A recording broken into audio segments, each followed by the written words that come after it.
You know that. No. Okay, I just use a relatively small bead because I got a relatively small hook.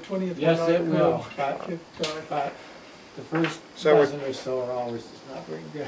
We're going to tie the deep sparkle pupa now. And remember, this is the one that's fished deep in the water as opposed to the emergence. So if you were standing out in the stream, for example, you would have both Caddis pupa in your fly box with you.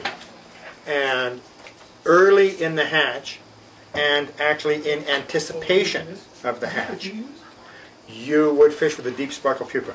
And you can get a couple of hours of good fishing before you even see fish coming up. Because you know there's going to be a caddis hatch later on in the late afternoon. A couple hours before that hatch begins, the caddis will have begun crawling out, chewing their way out of the cases, and are tumbling down the stream right along the bottom. Get your deep pattern out, get down for them. Fish them with that rising ring lift, and start taking some fish. So, do the same thing as we did before. It's the same general pattern, very few differences. That's why I thought we could do the two of them. We put a bead on there, then we tie our thread on. You can use white hand-tron, you can use a tan. I've got this Arizona diamond braid in a number of different colors. I have it in tan and in green, primarily, and shades of tan and green, different olive colors, because tans and greens are the primary colors of Caddis pupa.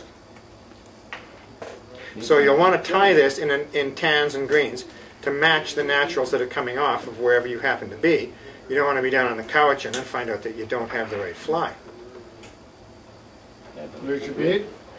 So we'll tie that on there. I got a question for you. This bead is going right over top of the whole eye of the hook. That's because you put it on backwards. Did I? Yes. Yep, probably. The bead has a big opening on one end. Now, and a why small did they opening tell me on when I the get those instructions? Because people made assumptions. missed them? Again. No. Made an assumption I shouldn't have made. No. Small hole to the front. Big hole to the back. These beads are ported on one side, so they're a little bit different from the beads you buy in a bead shop. Put the bead on your hand. Yeah, it helps if you drive it right into the skin. Look, put your bead on your hand and take the hook and push it through the hole. Into my hand, or? Yeah. Yeah. Of course. It'll stay better that way? It will, and then you can put the small hole up, put the point onto it. Wait, I gotta find the small hole first. Cut up some more diamond braid. Got it. Okay, and that's how you do. And this is the same as on the last one, so we're just going to make a dubbing loop. I'm going to put a little bit of wax on mine. Anybody else need Wax material? on, wax off. Material. That's what I need right here.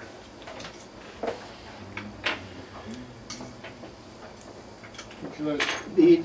Put the diamond braid cucka in there It's brass so that we've just cut up. Just fell there. I can't see it there, so it must have gone down there. You couldn't hear it. No? Remember, if your body ends up a little shaggy, just trim it down. It's not a big problem. So we'll just wrap this body.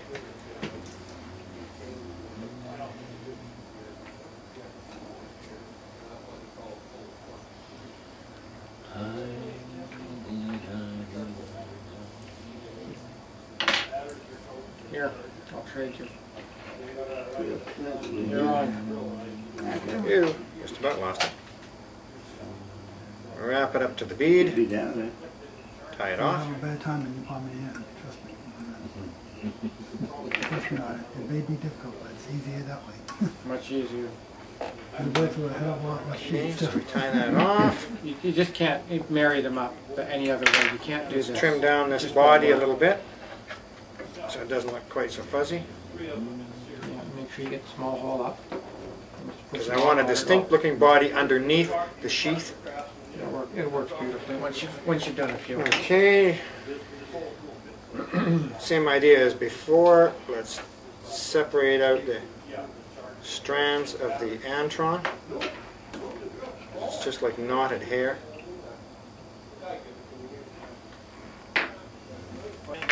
Yep, you're doing great. let me do it so you've got it, but it's Okay. Then we can pull the sheath up over the top and back.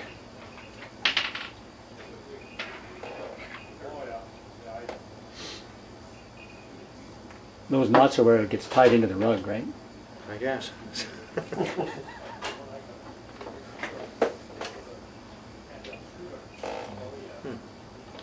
Separating out nicely enough. Can you raise that diamond break, please, Doug? Halfway down the table. So a little bit of that.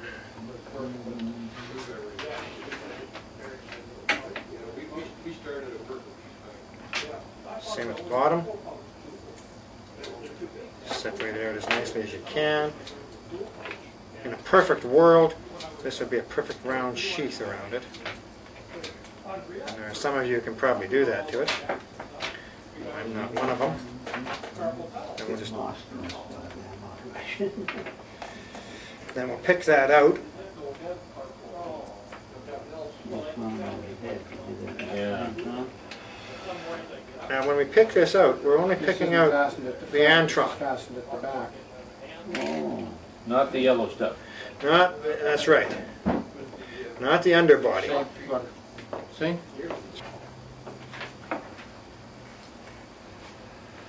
Okay, there's my sheath.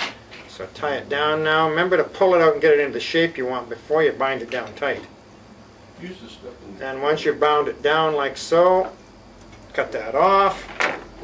Now we need to have a wing. There's any number of things you can use for wing. That fastens at the Or back. not wing, I'm sorry, legs. Underneath. You could use some guinea fowl. It's like this, see? It fastens at the back. You're going to pull it across the front and tie it You down. can use grouse. A small piece of partridge here. You're only going to use one or maximum two wraps anyway, and you're going to tie it in from the tip.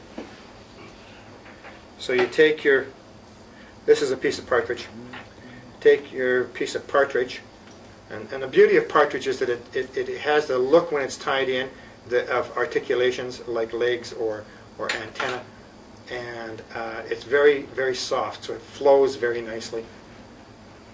And then you're going to palm that back as you go anyway. So you're going to tie that in like so.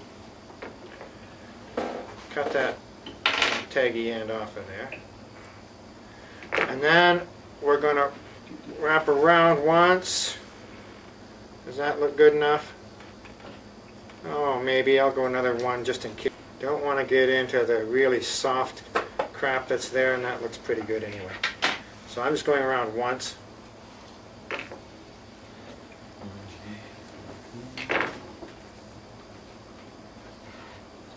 Pull that back with your fingers so that it's all going back towards the rear, and tie it down. If it's not going back towards the rear, well, it should be.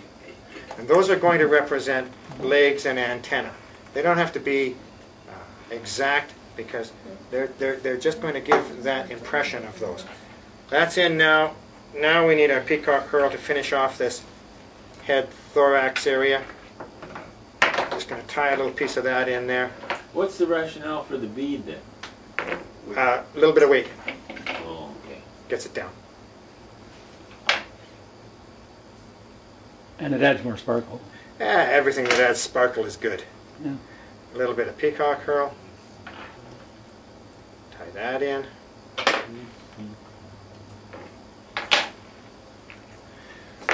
I then usually run my thread through the peacock curl a couple of times before I finish off.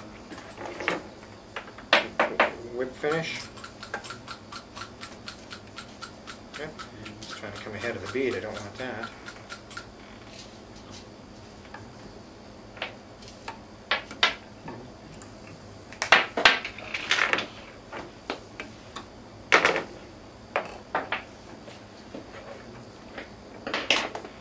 That's the fly.